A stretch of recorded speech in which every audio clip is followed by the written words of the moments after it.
The Downtown Rams podcast is brought to you today by Draft. Looking for the best fantasy sports site on the planet? Sign up with Draft today. For a limited time only, our listeners will receive $3 matching their first deposit of at least $10. Use promo code DTR or visit draft.com/DTR to sign up now. Draft. Fantasy for the people. Now enjoy the show. Caught by Brandon Cooks. Shoot your arrows. Cooper Kupp plucks it out of the air and gives the Rams the lead. Robert Wood, touchdown. LA. Goff goes crashing into the end zone. Aaron Donald almost beat the football there. Corey Littleton, have yourself a day. Picked off. Marcus Peters coming off the edge, and Ryan will be wrapped up by Clay Matthews. Everett in stride. Wow! Franklin Myers gets his hand down there. Leto got a hand on it. Did he pick it? He did! Racing down the sideline is Akeem Talib. Gurley for MVP! Touchdown LA! Picked off by John Johnson. Well, Dante Fowler, who is able to get to breathe. Greg Zuerlein sends the Rams to the Super Bowl! LA will play for the Lombardi! Welcome back, guys, to another Downtown Rams podcast. That's episode 269. I'm your host, Jake Ellenbogen. Joining me is Alexis Kraft, and we are here to talk about a game that is basically all for pride. No playoffs, nothing really on the line except for pride, and maybe, this might be the last game that a few of these Rams, or more than a few of these Rams, ever play for this organization. At the same time, it's going to be the last game at the Coliseum, which is going to be it's going to honestly kind of suck. They have a lot of history there. The Rams do. Obviously, USC, the Trojans will still play there. That is going to be their home. And, they made out like bandits in this one because since the Rams, went there, they ended up getting this whole renovation done, and now the Coliseum has this new and improved press box and everything, and now they have naming rights. But nonetheless, this is going to be the last game, or should be the last game for our knowledge. I mean, obviously things could surface later on, but it's going to be the last game that the NFL has at the Coliseum, and that is definitely something to hold on to, because that's going to be, it's going to be special. I mean, it sucks. I'm 100% not a second place trophy type of person. I'm not I'm definitely not a participation trophy type of person, but I will have, some fun watching this game. The Rams do play the Arizona Cardinals. You can definitely look at it as if, this is the last game before the Rams move to the new stadium. That's another way to look at it. The Rams will be wearing their throwbacks for all those aesthetic-minded people out there. And I guess this is another opportunity for Tyler Higbee to, continue to shine. He's actually had 100-yard games the last 4 straight. So, that's something as well. But Alexis, what are you most, looking at this game, what are you most excited, I guess, to take away from this game and enjoy and I guess watch? Well, honestly, for me at this point, like you mentioned, there's nothing really on the line with this game. Unfortunately, both us and, we're out of the playoffs, and then, the Cardinals are as well. So I think for me in this game, what I'm hoping they do is I don't really think there's any reason for any starters to be playing this game unless they have to. I would like to see some guys that are maybe underutilized and don't get to play as much due to, their position on the depth chart, play this game, maybe start, prove themselves, kind of show the coaches in the fans, what you're made of. I get at the same time, it's kind of, I don't want to say a pity game, but, even if they win in, listen, it doesn't matter how you get in the game. Once you're in the game, you just got to prove yourself. So I'd love to see some guys, kind of get their chance to shine this game. This is what this game is for. It's the last game of the season. There's nothing on the line. I would love to see some guys get a shot, in this game who might not otherwise get a chance to kind of show us what they're made of. Yeah, I definitely agree with that. I mean, I would more than be happy if the Rams gave John Wolford the start. I know that's not going to happen, but I would definitely be happy about that. Bummer, that Darrell Henderson isn't going to be able to play. He was actually placed on IR today, actually, and John Kelly got elevated to the 53. So it'll be interesting to see how many carries they give him. Can't imagine Todd Gurley is going to get a ton of carries, but at the same time, the Rams want to win this football game. This isn't we're resting our starters because there's a playoff game coming. That there's not. So, with that being said, I still think that they should 100%, go out there and play for pride. It's one of those things where they can capitalize on opportunity to go 9-7 on the season, which is something to be proud of in a sense because you have a winning record. In general, it would be proud of. However, I think it's just what this team had meant to people and just their ascension from being 4-12. The year before McVay got there to being 11-5 to then going up to the 13-3 mark and then falling down to 9-7 or potentially 8-8. I just don't think sits well for many people, and it definitely doesn't sit well for me. But I'm trying to stay positive. Obviously, you guys are listening to us and trying to take anything away from this game and why you should be watching it on a Sunday where you could be doing other things. Totally understand that. But the defense, this could be the last time this defense, suits up with Wade Phillips at defensive coordinator. So that's definitely something to take away there.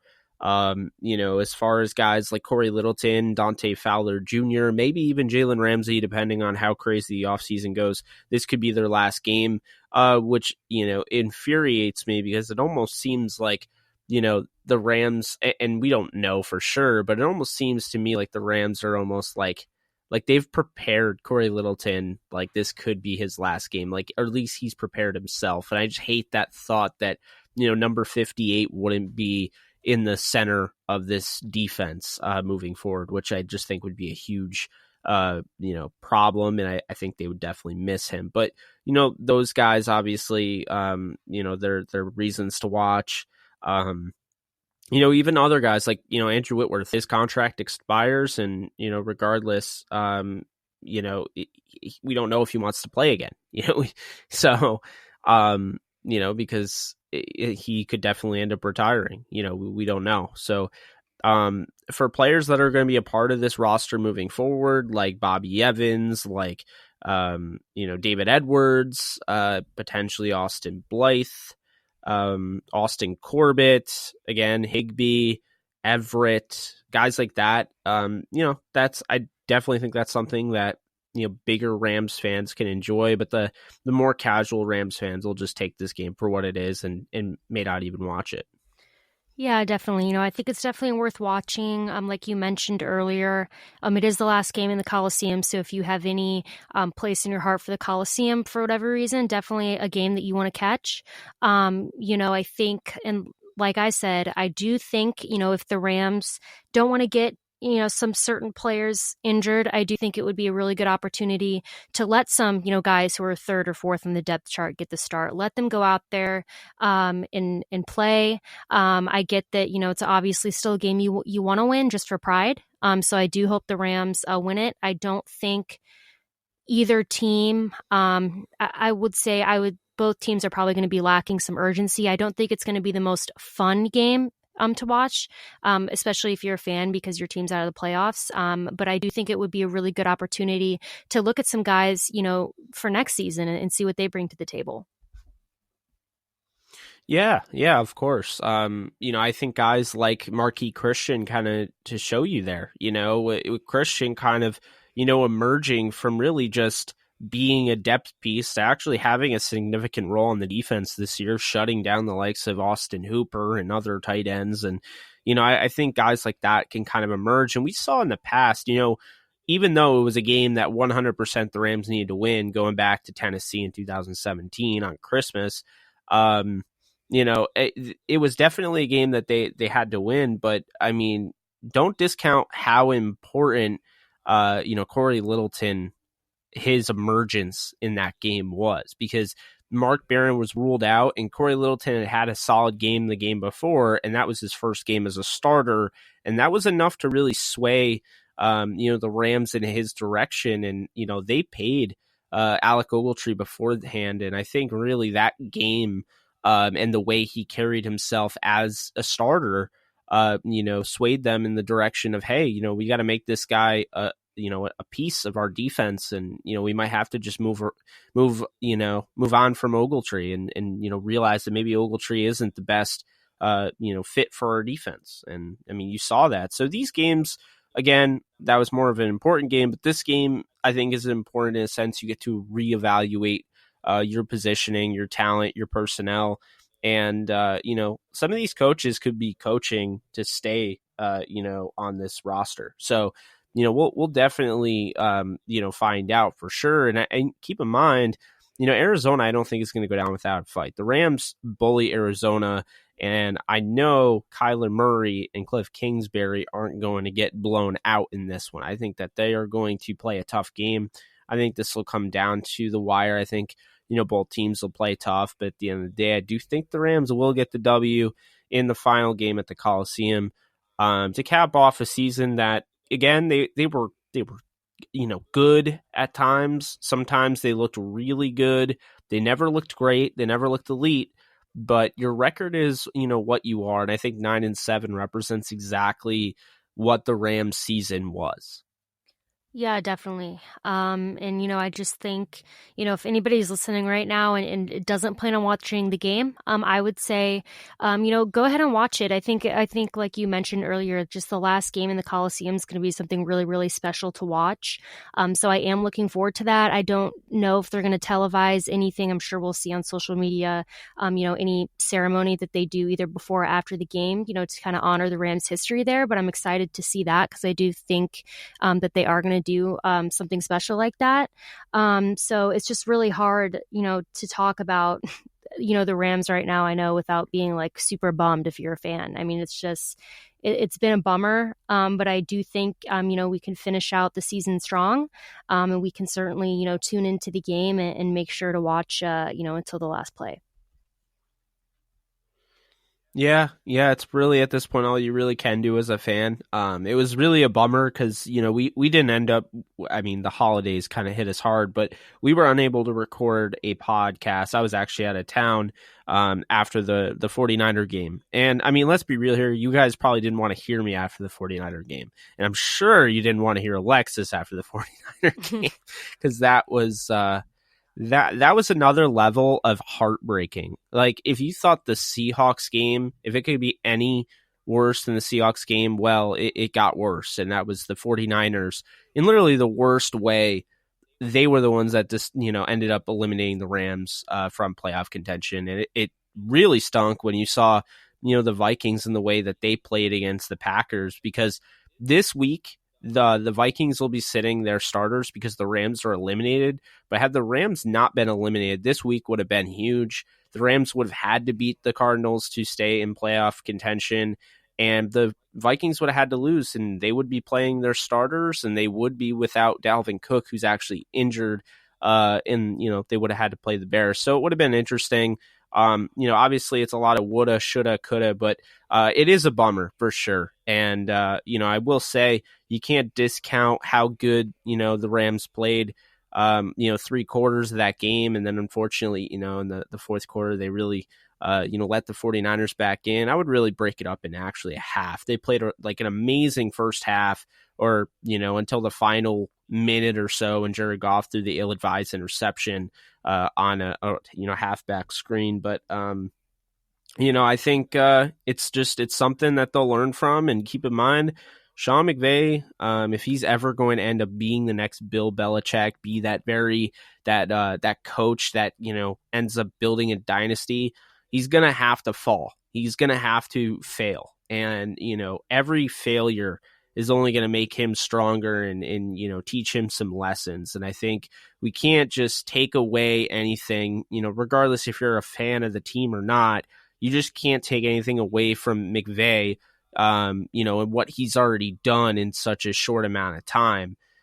You can, however, be upset that he didn't do a ton, this year with this team, not making the playoffs, but at the same time, the Rams will be back. And I think the 9-7 record is, as long as they take care of business against Arizona, the 9-7 record kind of speaks to that, where, they had a winning season And, unfortunately, a few plays they fell short and, it hurt them in the end. But they were a few plays from being, 10-6 or 11-5. And, it's just, next year they'll figure it out, or you have to hope they'll figure it out. And, they do have a very talented roster, which is part of the reason for, being annoyed. But, for at least, for this game, I'd invite everyone to watch it and enjoy it, because this will be the last time you see anybody donning horns unless you watch the Pro Bowl. If you do, fantastic, but I'm personally not truly invested in the Pro Bowl, so I don't see the Rams don their horns, and I don't see, the Rams, get on the field until preseason, so around that training camp. So it's going to be a while. So take that into account if you're considering not watching the game, because you won't see this team for quite a while. Yeah, definitely. And, Jake and I don't want to get ahead of ourselves, but, the season ends. And at least for Jake and I, that's kind of when draft season starts.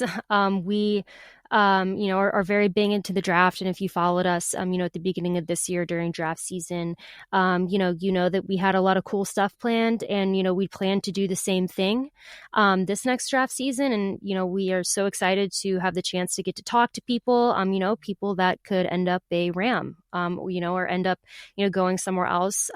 Jake would know the exact number, but we interviewed how many people this past draft season?